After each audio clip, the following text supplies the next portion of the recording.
Pete Buttigieg stood at the window of his small office in South Bend, Indiana, watching the morning sun cast long shadows across the struggling downtown streets. At 31, he was already the youngest mayor of a city with over 100,000 people.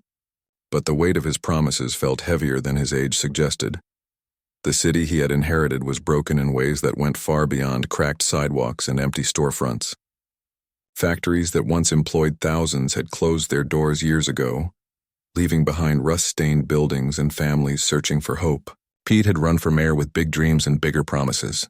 He talked about bringing technology companies to South Bend, creating jobs, and proving that small Midwestern cities could compete in the modern economy. During his campaign, Pete had spoken passionately about democracy working for everyone. He believed that good government could solve problems, that smart policies could bring prosperity back to forgotten places like South Bend. The voters believed him too, giving him a decisive victory despite his youth and lack of experience. But now, 6 months into his first term, Pete was learning that promises made during campaigns were much easier than promises kept in office. The city council fought him on nearly every proposal. Local business owners were skeptical of his technology initiatives, and the federal government seemed completely disconnected from the real struggles facing places like South Bend. Pete had graduated from Harvard and been a Rhodes Scholar at Oxford. He had served in Afghanistan as a Navy Reserve officer. On paper, he seemed perfect for leadership. But governing a city in decline required more than intelligence and credentials. It required patience, compromise, and the ability to work within systems that moved slowly and resisted change. The first major test came when Pete proposed a plan to demolish abandoned houses throughout the city. South Bend had over 1,000 vacant homes, many of them falling apart and attracting crime. Pete's plan was simple: tear down the worst houses and help homeowners fix up the ones worth saving. He called it his 1,000 Houses in 1,000 Days initiative. The plan sounded good in theory, but implementing it proved complicated. Some residents accused Pete of targeting minority neighborhoods unfairly. Others complained that the city was moving too fast without proper community input. Property owners threatened lawsuits. City workers struggled to keep up with the demanding timeline Pete had set. As Pete worked late into the evening reviewing demolition reports and community feedback, he began to understand something that hadn't been covered in his political science classes or military training. Democracy wasn't just about having good ideas or even winning elections. It was about the slow, messy process of building consensus among people who often disagreed about what progress looked like. The economic challenges facing South Bend were even more complex than the political ones. The city had lost nearly 30,000 manufacturing jobs over the past 3 decades. The unemployment rate was higher than the national average, and too many families were struggling to pay their bills and keep their homes. Pete knew that bringing back the old factory jobs was impossible. Those jobs had moved overseas or been automated away. The future economy would be built on different kinds of work: technology, healthcare, education, and services. But convincing older workers to retrain for new careers was difficult, especially when many of them had spent their entire lives in manufacturing. The young mayor spent countless hours meeting with business leaders, trying to convince them to invest in South Bend.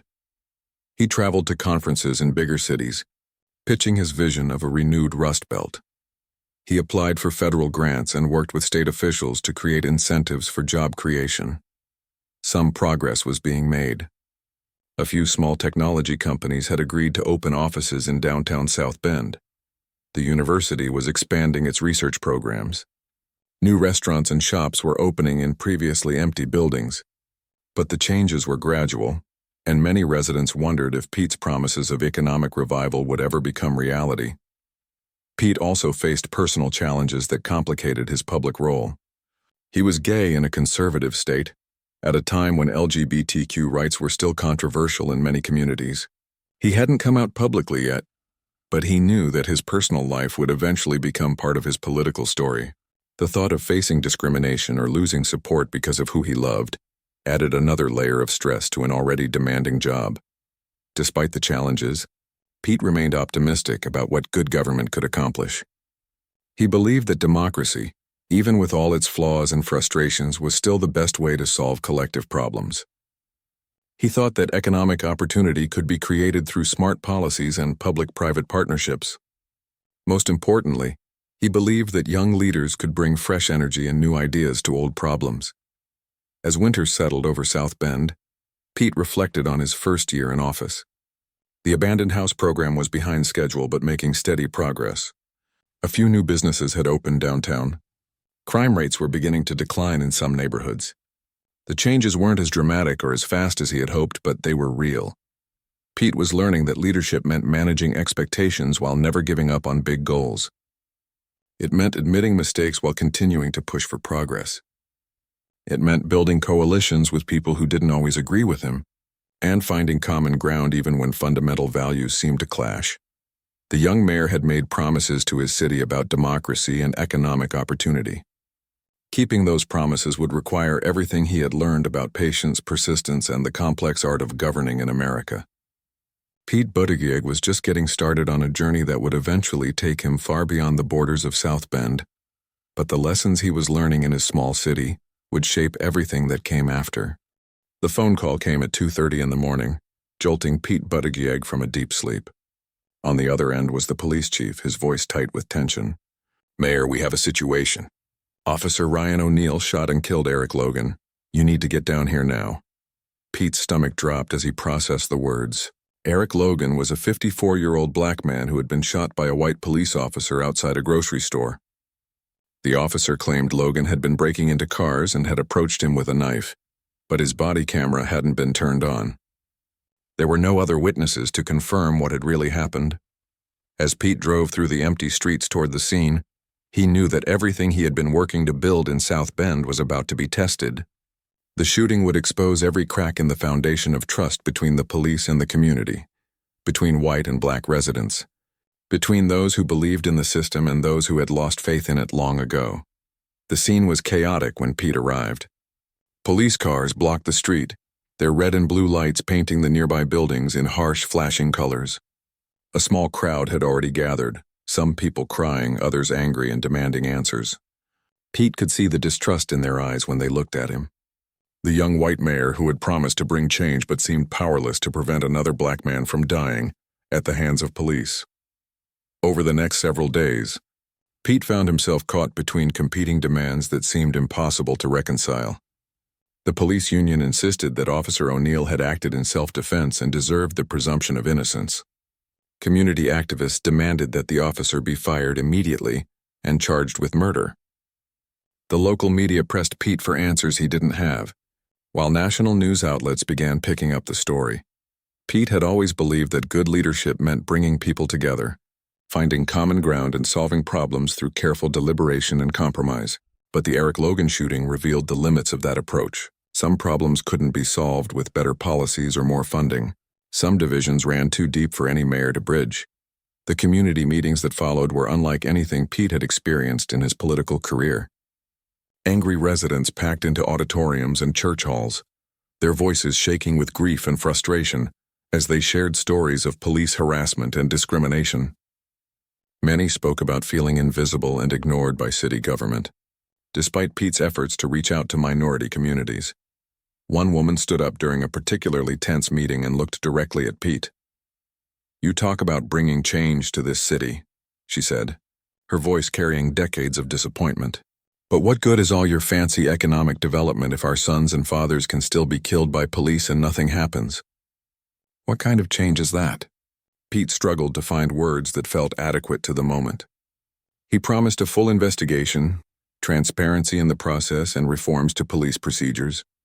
But he could see in the faces around him that promises from politicians had lost their power. People wanted action, not speeches. The crisis exposed fundamental problems with how democracy was supposed to work in America. Pete had been elected by a majority of voters, but the police shooting made clear that many residents felt unrepresented and unheard by their government. The systems that were supposed to provide accountability and justice seemed broken or biased toward protecting those in power. Pete also discovered how little control even a mayor had over some of the most important issues facing his community. Police departments operated with their own cultures and procedures that had developed over decades. Union contracts limited what actions could be taken against officers. State and federal laws determined how investigations would be conducted and what information could be made public. The economic promises Pete had made during his campaign began to seem disconnected from the daily reality of life. For many South Bend residents, what good were new technology jobs if young black men couldn't walk through their own neighborhoods without fear? How could the city attract new businesses when trust between the police and the community had broken down so completely? Pete found himself questioning some of his fundamental assumptions about how change happened in America. He had believed that smart, well-intentioned people could fix most problems if they worked hard enough and brought stakeholders together. The Eric Logan shooting taught him that some problems were rooted in centuries of history and wouldn't be solved by any single leader or policy. The investigation into the shooting dragged on for months, creating ongoing tension in the community. Officer O'Neill was eventually cleared of criminal charges, but Pete made the decision to ask for his resignation. It was a compromise that satisfied no one completely, but seemed like the only path forward. Throughout the crisis, Pete was forced to confront uncomfortable questions about his own role and limitations. As a white, educated, privileged politician, there were aspects of the black experience in America that he could never fully understand. His good intentions and policy expertise weren't enough to bridge that gap or solve problems rooted in systemic racism. The shooting also revealed how economic inequality intersected with issues of race and justice. The neighborhoods where police tensions were highest were often the same places where economic opportunities were most limited. Families struggling with poverty had different relationships with law enforcement than those living in comfortable suburbs. Pete began to understand that his promises about democracy and economic opportunity were more complicated than he had realized. True democracy required that all residents feel heard and represented, not just those who voted in elections. Real economic opportunity meant addressing the barriers that prevented some people from accessing good jobs and safe neighborhoods. The Eric Logan shooting became a defining moment in Pete's political education. It taught him that leadership sometimes meant admitting the limits of what any individual could accomplish. It showed him that building trust required more than good policies. It required acknowledging past failures and committing to long-term change. As Pete reflected on the crisis months later, he realized that the shooting had changed him in ways that would influence the rest of his career. He had learned that democracy was fragile and required constant work to maintain. He had seen how economic and social justice were interconnected in ways that couldn't be separated. Most importantly, he had discovered that true leadership meant being willing to confront uncomfortable truths about systems that weren't working for everyone. Pete Buttigieg sat in his favorite coffee shop in downtown South Bend, staring at his laptop screen while rain streaked the windows outside. It was November 2016, and Donald Trump had just been elected president. The political world Pete thought he understood had been turned upside down, and he found himself questioning everything he believed about American democracy and leadership. The election results had shocked Pete, just as they had surprised most political experts and pollsters. Trump had won by appealing to voters who felt left behind by economic changes and ignored by political establishments. Many of these voters lived in places like South Bend, in the industrial Midwest, where factory jobs had disappeared and communities were struggling to find their place in the modern economy. Pete realized that his 8 years as mayor had given him a unique perspective on the problems that had helped elect Trump. He had seen firsthand how economic disruption affected real families, how people lost faith in institutions when those institutions failed to deliver on their promises. He had watched communities struggle with rapid change, while political leaders in Washington seemed disconnected from their daily reality. As Pete walked through his city that gray November day, he saw the same challenges that voters across America were facing. Empty storefronts where thriving businesses once operated, families working multiple jobs but still struggling to pay their bills, young people leaving for opportunities in bigger cities because their hometown couldn't offer them a future, older workers wondering if they would ever find good jobs again. But Pete also saw reasons for hope. His house demolition program had removed hundreds of abandoned buildings and helped stabilize neighborhoods. New businesses were opening downtown, creating jobs and bringing energy to previously empty streets. The city's unemployment rate had dropped significantly during his time in office. Crime was down in many areas. Property values were beginning to rise. The contrast between local progress and national division got Pete thinking about the future of American politics.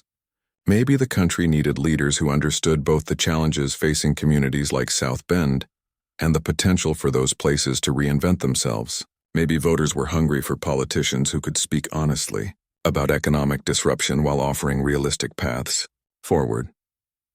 Pete began receiving phone calls from Democratic Party leaders and political consultants who had noticed his work in South Bend. They talked about his potential to run for higher office, suggesting that his combination of military service, executive experience, and fresh perspective could appeal to voters looking for change.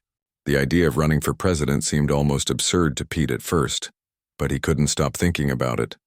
The more Pete considered a presidential campaign, the more he believed he had something unique to offer. He was young in a political system dominated by older leaders. He came from a small city in a region that often felt overlooked by coastal politicians. He had military experience at a time when America was still engaged in overseas conflicts. He was openly gay, which could help the Democratic Party demonstrate its commitment to equality and inclusion. Most importantly, Pete felt he understood the economic and democratic challenges facing America in ways that many politicians didn't. His experience as mayor had taught him that good governance required more than campaign promises. It required the patient work of building coalitions, managing limited resources, and delivering concrete results that improved people's daily lives. Pete's husband, Chasten, was initially skeptical about the idea of a presidential campaign. They had built a good life in South Bend, and Pete was popular enough as mayor to probably win re-election easily. Running for president would mean giving up the security they had created and exposing their private life to national scrutiny. It would mean months of travel, intense media attention, and the very real possibility of failure and humiliation. But as Pete and Chasten talked through the decision over many long conversations, they both began to feel that the moment demanded more than playing it safe. Trump's presidency was already creating chaos and division in ways that threatened American democracy. The Democratic Party needed new voices and fresh ideas if it wanted to win back voters who had turned to Trump out of frustration with the status quo. Pete officially announced his presidential campaign in April 2019, standing in front of the building where he had worked as mayor for 8 years. The announcement speech drew on everything he had learned about democracy and economic opportunity during his time leading South Bend. He talked about belonging and purpose, about bringing people together instead of driving them apart, about the need for leaders who understood both the promise and the problems of America. The early days of Pete's campaign were a whirlwind of activity, unlike anything he had experienced. He traveled constantly, visiting early primary states and trying to introduce himself to voters who had never heard of the young mayor from Indiana. He participated in candidate forums and debates, competing for attention with senators, governors, and other politicians who had much higher name recognition. Pete's campaign strategy was built on the idea that voters were ready for something different. While other candidates focused on specific policy proposals or their experience in Washington, Pete talked about values and vision. He argued that America needed to heal the divisions that were tearing the country apart, and that healing required leaders who could speak to people's hopes rather than just their fears. The response to Pete's campaign surprised even his most optimistic supporters. He quickly rose in early polling, raising millions of dollars from small donors across the country. Young voters were especially drawn to his message of generational change, while older voters appreciated his military service and executive experience. His sexuality, which some had worried might hurt him in conservative states, actually seemed to help him with many voters who saw his openness and authenticity as refreshing. But Pete's rapid rise also brought new challenges and scrutiny. Critics questioned whether a mayor from a small city was qualified to be president. Others argued that his privileged background and elite education made him out of touch with working-class voters. Some progressive activists criticized his moderate positions on certain issues, while others worried that his youth and inexperience would be liabilities in a general election against Trump. The most difficult moments of Pete's campaign came when he was forced to defend his record as mayor, particularly around issues of race and policing. The Eric Logan shooting and other controversies in South Bend became national news stories, with critics arguing that Pete had failed to address systemic problems in his own city. Pete struggled to explain how his local experience prepared him for national leadership while acknowledging the limitations of what any mayor could accomplish. As Pete campaigned across America, he was struck by how similar the challenges were in communities everywhere. Whether he was visiting farmers in Iowa, factory workers in Michigan, or service employees in Nevada, he heard the same concerns about economic security, political division, and the feeling that the system wasn't working for ordinary people. Pete's campaign ultimately fell short of winning the Democratic nomination, but it established him as a major figure in national politics. His message about democracy and economic opportunity had resonated with millions of voters, even if it wasn't enough to overcome the advantages of more established candidates. The young mayor from South Bend had proven that fresh voices and new perspectives could compete on the biggest stage in American politics. The phone call from Joe Biden's transition team came on a cold December morning in 2020. Pete Buttigieg was back in South Bend, having ended his presidential campaign months earlier, and endorsed Biden for the Democratic nomination. Now Biden had won the presidency and was offering Pete the chance to serve as Secretary of Transportation in his administration. Pete stared out at the snow-covered streets of his hometown as he considered the offer. Transportation Secretary wasn't the most glamorous cabinet position, but it would give him oversight of America's roads, bridges, airports, and transit systems. More importantly, it would put him at the center of Biden's plans to rebuild the American economy through massive infrastructure investments. After discussing it with Chaston, Pete accepted the position. He would be the first openly gay cabinet secretary confirmed by the Senate, a historic milestone that carried both opportunity and responsibility. But Pete was more focused on the work ahead than the symbolism of his appointment. America's infrastructure was crumbling, and fixing it would require the kind of patient, persistent effort he had learned to value during his time as mayor. Pete's confirmation hearings in January 2021 went smoothly, with even Republican senators acknowledging his qualifications and experience. But the real test would come in implementing Biden's ambitious infrastructure agenda, which promised to create millions of jobs while modernizing systems that hadn't been significantly upgraded in decades. The scale of the challenge became clear to Pete during his first weeks on the job. The Department of Transportation employed over 55,000 people and had an annual budget of more than $80 billion. It oversaw everything from highway safety regulations to air traffic control systems to railroad inspections. The department's decisions affected every American every day, whether they realized it or not. Pete quickly discovered that running a federal agency was very different from being mayor of a mid-sized city. In South Bend, he could walk across downtown and see the results of city policies. He could attend community meetings and hear directly from residents about what was working and what wasn't. Federal agencies operated at a much larger scale, with layers of bureaucracy and regulations that could slow down even simple decisions. The Biden administration had promised to build back better by investing in infrastructure projects that would create jobs and improve economic competitiveness. Pete's department would be responsible for distributing billions of dollars in funding for roads, bridges, airports, and public transit systems. But turning congressional appropriations into actual construction projects required navigating complex federal procurement rules, environmental reviews, and coordination with state and local governments. Pete's first major test came when a massive winter storm hit Texas in February 2021, leaving millions of people without power or heat. While the storm primarily affected the electrical grid, which wasn't under Pete's jurisdiction, it highlighted how interconnected infrastructure systems were and how quickly problems could cascade across regions.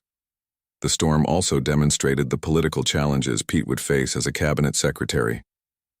When commercial airlines struggled to resume normal operations after the storm, critics blamed the Transportation Department for not doing enough to help stranded passengers.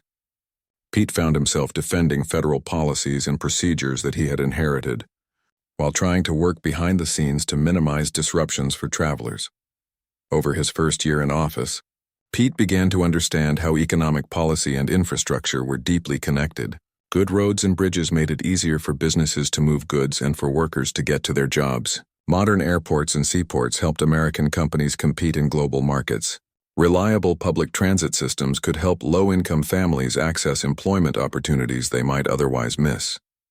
But Pete also learned that infrastructure spending was about more than economic efficiency. It was about political power and regional influence. Members of Congress fought hard to direct federal money to projects in their districts, regardless of whether those projects were the most cost-effective or strategically important.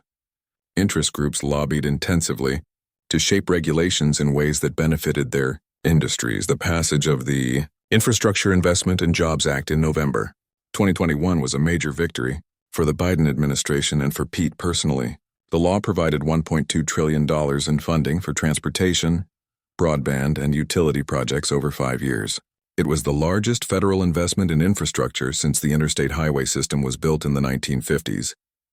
But Pete knew that passing the law was only the beginning. His department would now be responsible for making sure the money was spent effectively and transparently. Federal agencies had a mixed track record on large infrastructure projects, which often ran over budget and behind schedule. Pete was determined to do better, drawing on his experience managing projects in South Bend. Pete established new procedures for monitoring project progress and required regular reporting on costs and timelines. He traveled frequently to visit construction sites and meet with local officials who were implementing federally funded projects. He tried to bring the hands-on management style he had developed as mayor to the much larger scale of federal operations. The work was often frustrating and slow-moving. Environmental reviews that were designed to protect public health and natural resources could take months or years to complete. Procurement rules intended to ensure fair competition and prevent corruption made it difficult to move quickly on urgent projects. Coordination between federal, state, and local governments required endless meetings and negotiations. Pete also faced criticism from different directions. Progressive activists argued that the infrastructure law didn't do enough to address climate change or prioritize public transit over highways. Conservative critics complained about the cost of the projects and questioned whether federal spending was the best way to improve infrastructure. Some transportation experts argued that the administration was too focused on building new projects instead of maintaining existing systems. The political pressures intensified when supply chain problems began affecting the American economy in late 2021 and early 2022. Shipping delays, port congestion, and trucker shortages led to empty store shelves and rising prices for consumer goods. Critics blamed the Biden administration for not doing enough to address the problems, and Pete found himself testifying before Congress and appearing on television to explain federal efforts to improve freight movement. Pete tried to use these challenges as opportunities to educate the public about how complex and interconnected modern economic systems had become. A shortage of truck drivers could affect everything from grocery stores to automobile factories. Problems at one major port could create delays that rippled across the entire country. Climate change was making storms and other weather events more severe, causing more frequent disruptions to transportation networks. Through all of these challenges, Pete remained focused on the long-term vision that had drawn him to public service. He believed that good infrastructure was essential for economic opportunity and democratic participation. People needed reliable ways to get to work, school, and medical appointments. Businesses needed efficient transportation networks to compete and create jobs. Communities needed connections to opportunities beyond their immediate neighborhoods. Pete's experience as transportation secretary deepened his understanding of how federal policy affected real people's lives. A new highway interchange could transform a struggling rural community by making it easier for residents to reach jobs in nearby cities. Investments in airport infrastructure could help tourism-dependent regions recover from economic downturns. Improvements to freight rail systems could reduce truck traffic and air pollution in urban neighborhoods. But Pete also learned that infrastructure policy couldn't solve all of America's economic and social problems. Better roads and bridges were important, but they wouldn't address issues like income inequality, educational disparities, or healthcare access. Infrastructure investments could create good-paying construction jobs, but many of those jobs were temporary. The benefits of new transportation projects often took years or decades to fully materialize. As Pete settled into his role as a cabinet secretary, he continued to think about the promises that politicians made to voters and the complex realities of governing in America. His experience in the Biden administration was teaching him new lessons about how change happened at the federal level, and how individual leaders could work within large institutions to make progress on important challenges. The first reports of problems with Boeing 737 MAX aircraft began reaching Pete Buttigieg's office on a Monday morning in early 2023.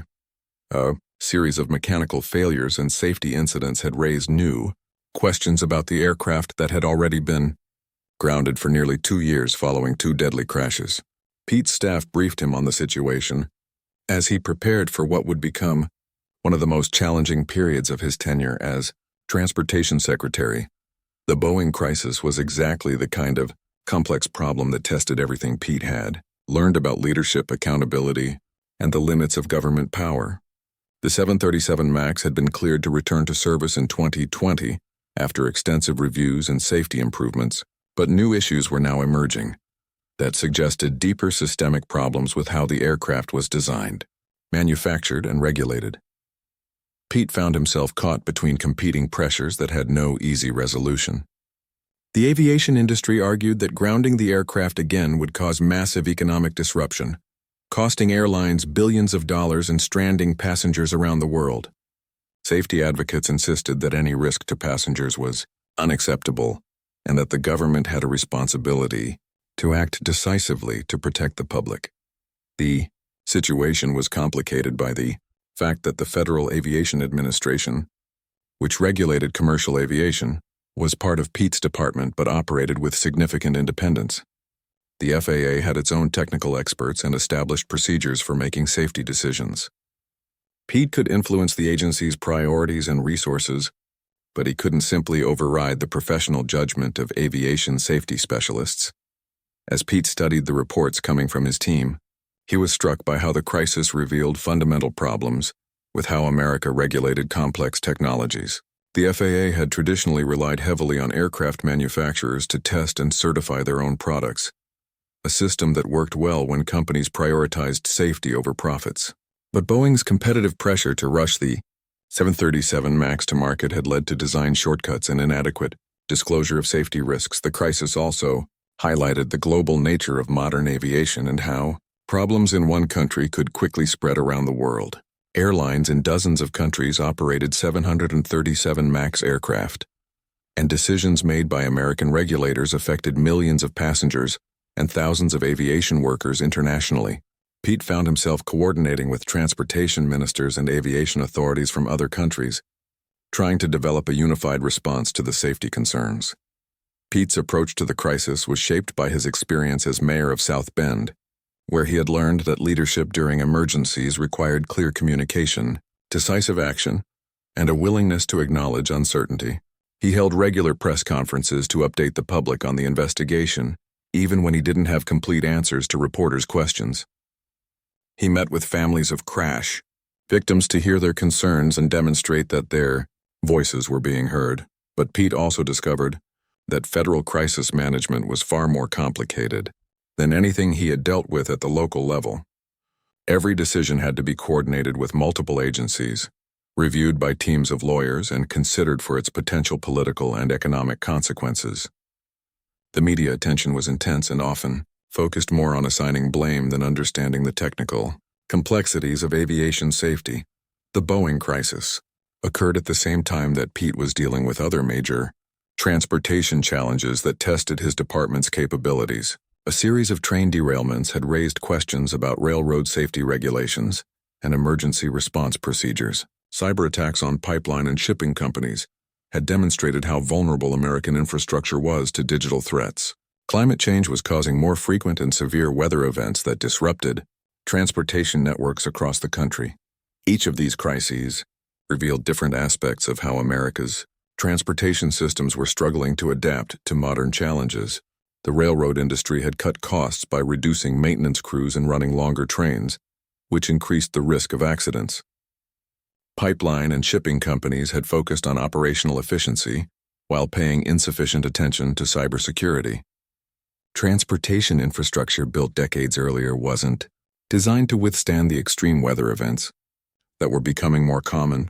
Pete began to see patterns in these problems that reflected broader issues with how America approached economic regulation and public safety.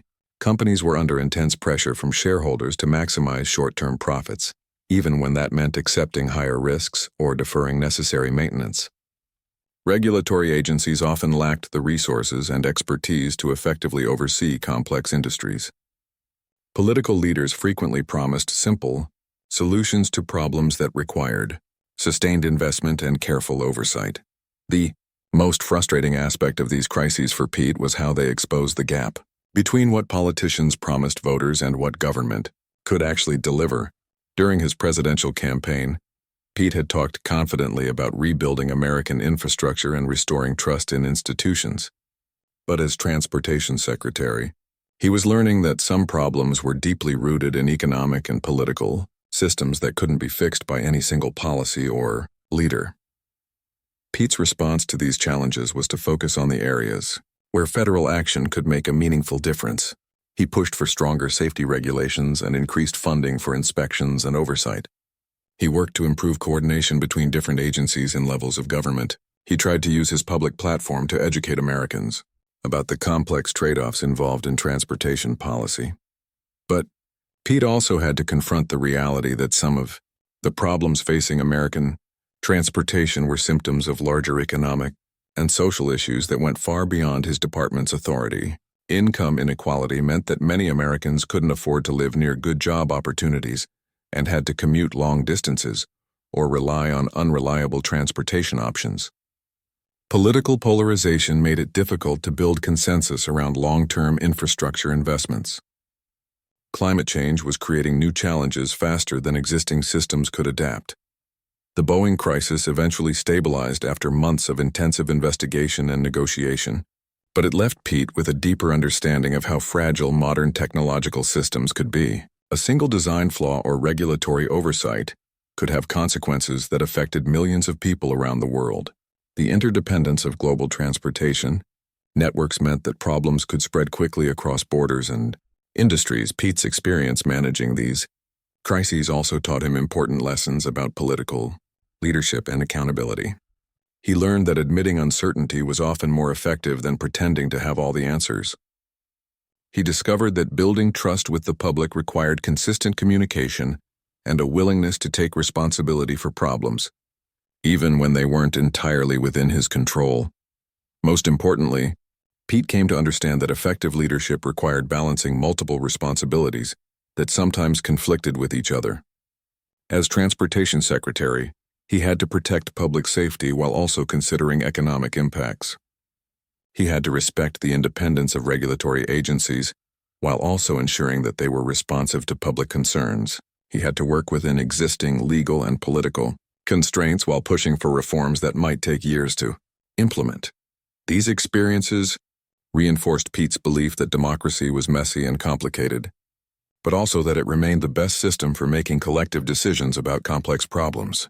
The alternative to democratic accountability wasn't perfect technocratic management, but the kind of unchecked corporate power that had contributed to the Boeing crisis in the first place. As Pete reflected on these challenges, he realized that his journey from small city mayor to federal cabinet secretary had given him a unique perspective on how American institutions worked and where they needed to be strengthened. The promises he had made about democracy and economic opportunity were still valid, but achieving them would require the kind of patient, persistent work that didn't always make for inspiring campaign speeches. Pete Buttigieg stood at the podium in the White House briefing room, looking out at the assembled reporters as he prepared to announce his resignation as transportation secretary. It was December 2024, and Joe Biden had decided not to seek re-election, creating space for a new generation of Democratic leaders to compete for the presidency. Pete had spent months weighing whether to run again, and he had finally decided that the time was right to make another attempt at the highest office in the land. The 4 years Pete had spent as transportation secretary had changed him in ways he was still processing.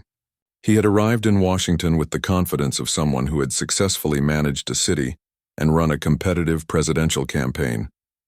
He was leaving with a deeper appreciation for both the possibilities and the limitations of federal power, and a more nuanced understanding of what it meant to make and keep promises in American politics. As Pete reflected on his time in the cabinet, He thought about the infrastructure projects that were now taking shape across the country. New bridges were being built to replace aging structures that had been unsafe for years. Airport terminals were being modernized to handle growing passenger traffic and improve accessibility. Transit systems in dozens of cities were being expanded to provide better connections between neighborhoods and job centers. These projects represented real progress that would improve millions of people's daily lives. But Pete knew that they were just the beginning of what America needed to remain competitive in the 21st century. The country's infrastructure had been neglected for decades, and catching up would require sustained investment and political commitment that extended far beyond any single administration or cabinet secretary. Pete's experience had also taught him that infrastructure was about more than concrete and steel. The transportation systems that connected communities were part of a larger web of institutions and policies that determined whether democracy and economic opportunity were accessible to all Americans. Good roads and transit systems could help low-income families reach better jobs and educational opportunities. But those benefits only materialized if people also had access to affordable housing, quality health care, and good schools. The challenges Pete had faced as transportation secretary had reinforced his belief that America's problems were interconnected in ways that required comprehensive solutions. Climate change wasn't just an environmental issue. It was also an economic and national security challenge that affected everything from agricultural productivity to military readiness. Income inequality wasn't just a social justice concern. It was also an economic drag that reduced consumer spending and limited investment in human capital. But Pete had also learned that complexity couldn't become an excuse for inaction. Even partial solutions could make meaningful differences in people's lives. Even incremental progress could create momentum for larger changes. The key was to be honest about what could be accomplished while never losing sight of bigger goals and longer-term visions. As Pete prepared for another presidential campaign, he knew that the political landscape had shifted significantly since his first run in 2020. Donald Trump was running again, having successfully captured the Republican nomination despite his legal troubles and the chaos of his previous presidency. The economy was struggling with inflation and supply chain disruptions that had persisted longer than most experts had predicted. American democracy itself seemed under strain from polarization, misinformation, and declining trust in institutions. Pete's message for the 2028 campaign would be shaped by everything he had learned about governing during his time in Washington. He would talk about the need for leaders who understood both the promise and the difficulty of making change in America. He would argue that democracy required more than just winning elections. It required the patient work of building coalitions, implementing policies, and delivering results that improved people's daily lives. The economic challenges facing America in 2024 were both similar to and different from those Pete had encountered as mayor of South Bend. Manufacturing jobs continued to disappear as companies automated production or moved operations overseas. But new types of work were emerging in technology, healthcare, and renewable energy that could provide good careers for workers willing to develop new skills. Pete believed that government had an important role to play in helping workers and communities adapt to economic change, but he also understood that federal programs alone couldn't solve all the problems created by global economic forces. Success would require partnerships between government, businesses, educational institutions, and community organizations that could respond flexibly to local conditions and needs. Pete's experience managing crises as transportation secretary had also given him insights into how America needed to prepare for future challenges. Climate change would continue to create more frequent and severe weather events that disrupted transportation networks and threatened communities. Technological changes would create new vulnerabilities to cyber attacks and other security threats. Demographic shifts would strain social programs and require new approaches to immigration and workforce development. These challenges couldn't be addressed by any single policy or even any single presidential term. They required the kind of long-term thinking and sustained commitment that American politics often struggled to maintain. Pete believed that effective leadership meant helping voters understand these complex realities while maintaining hope that progress was possible through democratic action. As Pete officially launched his second presidential campaign, He tried to articulate a vision that acknowledged both the difficulties America faced and the country's capacity to overcome them. He talked about democracy as an ongoing project that required active participation from citizens, not just passive consumption of political entertainment. He argued that economic opportunity needed to be rebuilt from the ground up, with investments in education, infrastructure, and innovation that would create broadly shared prosperity. Pete's campaign also reflected his personal growth over the previous decade. He was more comfortable discussing his identity as a gay man, and how that experience had shaped his understanding of inclusion and equality. He spoke more openly about his faith and how it motivated his commitment to public service. He was more willing to admit uncertainty and complexity rather than offering simple solutions to complicated problems. The campaign trail in 2028 was different from what Pete had experienced in 2020. Social media had become even more polarized and fragmented, making it harder to reach voters with substantive messages about policy and governance. Political violence and intimidation had increased, requiring additional security measures and creating an atmosphere of tension around campaign events. But Pete also found reasons for optimism as he traveled across the country. He met young people who were committed to addressing climate change and social justice, despite the challenges they faced. He talked with business leaders who were investing in their communities and creating good jobs for workers without college degrees. He visited local officials who were finding innovative ways to deliver services and solve problems despite limited resources. These encounters reminded Pete why he had entered politics in the first place. Democracy wasn't just about winning elections or implementing policies. It was about creating spaces where people could work together to solve shared problems and build better communities. Economic opportunity wasn't just about individual success. It was about ensuring that everyone had the chance to contribute their talents and support their families with dignity. As Pete's campaign gained momentum, he continued to grapple with the fundamental questions that had shaped his entire political career. How could leaders make realistic promises about what government could accomplish, while still inspiring people to believe in the possibility of change? How could democracy adapt to technological and economic forces that seemed to be moving faster than political institutions could respond? How could America maintain its commitment to equality and opportunity in a world where global competition was intensifying? Pete didn't have simple answers to these questions, but he believed that asking them honestly was an essential part of democratic leadership. The promises politicians made to voters mattered, but so did the way they approached the inevitable difficulties of governing in a complex and changing world. The broken promises of the past didn't have to define the future, but learning from those failures was essential for building trust and achieving lasting progress. Pete Buttigieg's journey from small city mayor to presidential candidate had taught him that democracy and economic opportunity were both fragile and resilient. They could be damaged by leaders who prioritize short-term gains over long-term sustainability, but they could also be strengthened by citizens who remained committed to the hard work of self-governance. The road forward would be long and difficult, but Pete believed it was a journey worth taking together.